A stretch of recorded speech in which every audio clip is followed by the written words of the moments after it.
നമസ്കാരം. മലയാളി വാർത്ത ഇൻസൈഡിലേക്ക് സ്വാഗതം. ഗവർണർ അങ്ങനെ ശക്തമായി തന്നെ മുന്നോട്ട് വന്നിരിക്കുകയാണ്.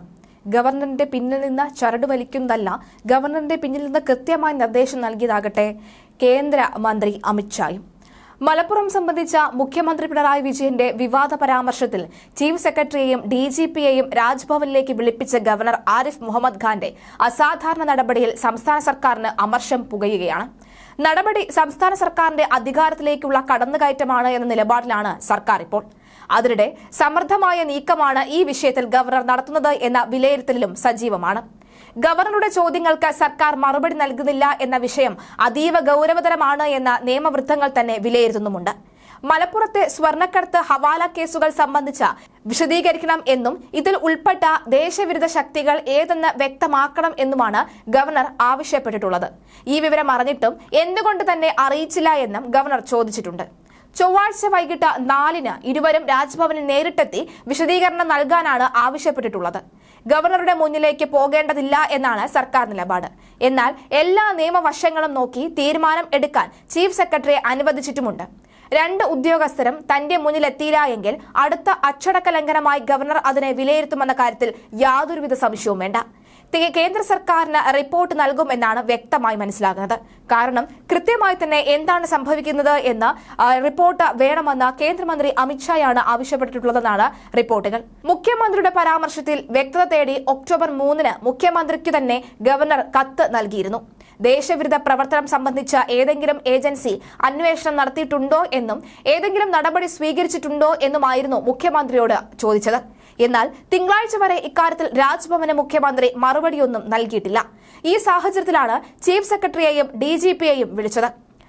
അങ്ങനെ വിളിച്ചു വരുത്താനുള്ള തീരുമാനത്തിലേക്ക് എത്തിച്ചത് മുഖ്യമന്ത്രി തന്നെയാണ്. ഗവർണർക്ക് ഇക്കാര്യത്തിൽ അധികാരമുണ്ടെന്നാണ് വിലയിരുത്തൽ. അതുകൊണ്ട് തന്നെ ഉദ്യോഗസ്ഥർക്ക് പോകേണ്ട സാഹചര്യവും കൃത്യമായി തന്നെയുണ്ട്. കരുതലോടെ മാത്രമേ ഇക്കാര്യത്തിൽ അന്തിമ തീരുമാനം എടുക്കുകയുള്ളൂ. നിയമസഭ ചേരുന്നതിലെ തിരുത്തലുകൾ 2 ഉദ്യോഗസ്ഥരും ഗവർണറെ അറിയിക്കുവാനും സാധ്യത ഏറെയാണ്. PV അൻവർ നടത്തിയ ഫോൺ ചോർത്തൽ ആരോപണത്തിലും ഗവർണർ വിശദീകരണം തേടിയിരുന്നു. ഇരു കത്തുകളിലും മറുപടിയോ നടപടിയോ ഇല്ലാത്ത സാഹചര്യത്തിലാണ് ഇപ്പോൾ ഉദ്യോഗസ്ഥരെ രാജ്ഭവനിലേക്ക് വിളിപ്പിച്ചത്.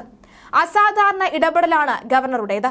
ചീഫ് സെക്രട്ടറിയും പോലീസ് മേധാവിയും രാജ്ഭവനിൽ എത്തുമോ എന്നതാണ് ഇനി നിർണായകമാകുന്നത്.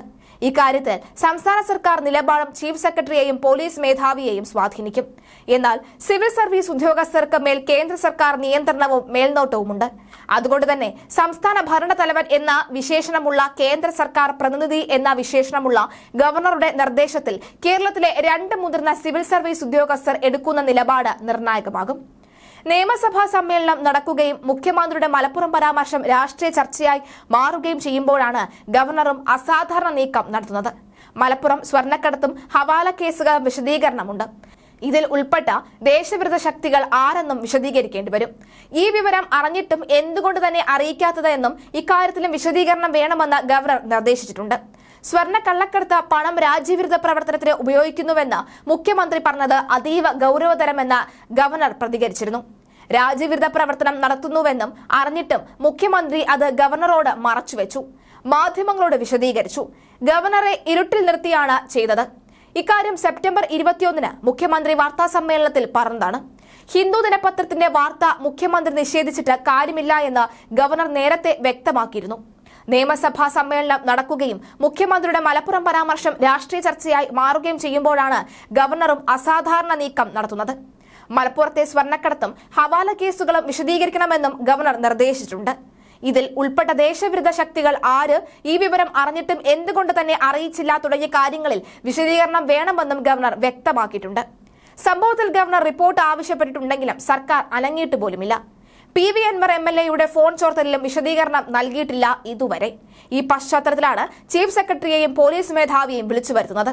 സ്വർണ്ണ കള്ളക്കടത്ത് പണം രാജ്യവിരുദ്ധ പ്രവർത്തനത്തിന് ഉപയോഗിക്കുന്നുവെന്ന മുഖ്യമന്ത്രി പറഞ്ഞത് അതീവ ഗൌരവതരമെന്ന് ഗവർണർ നേരത്തെ പ്രതികരിച്ചിരുന്നു. രാജ്യവിരുദ്ധ പ്രവർത്തനം നടക്കുന്നുവെന്ന് അറിഞ്ഞിട്ടും മുഖ്യമന്ത്രി അത് ഗവർണറോട് മറച്ചുവെച്ചു. മാധ്യമങ്ങളോട് വിശദീകരിച്ചു. ഗവർണറെ ഇരുട്ടിൽ നിർത്തുകയാണ് ചെയ്തത് എന്നും അദ്ദേഹം വ്യക്തമാക്കുകയാണ്. ഈ കാര്യങ്ങൾ സെപ്റ്റംബർ 21 മുഖ്യമന്ത്രി വാർത്താ സമ്മേളനം നടത്തുകയും ഉണ്ടായി. എന്തായാലും കൃത്യമായ വിവരങ്ങൾ മുഖ്യമന്ത്രിയോട് തന്നെ ഗവർണർ ചോദിച്ചിരിക്കുകയാണ്. അതിലൊരു മറുപടി കിട്ടാത്ത സാഹചര്യത്തിലാണ് 2 സിവിൽ സർവീസ് ഉദ്യോഗസ്ഥരെയും അദ്ദേഹം രാജ്ഭവനിലേക്ക് വിളിച്ചിരിക്കുന്നത്. നിർണായക നീക്കങ്ങൾ കേരള രാഷ്ട്രീയത്തെ സംബന്ധിച്ചിടത്തോളം ഉറ്റുനോക്കുന്ന നിമിഷങ്ങളാണ് കടന്നുവരുന്നത്.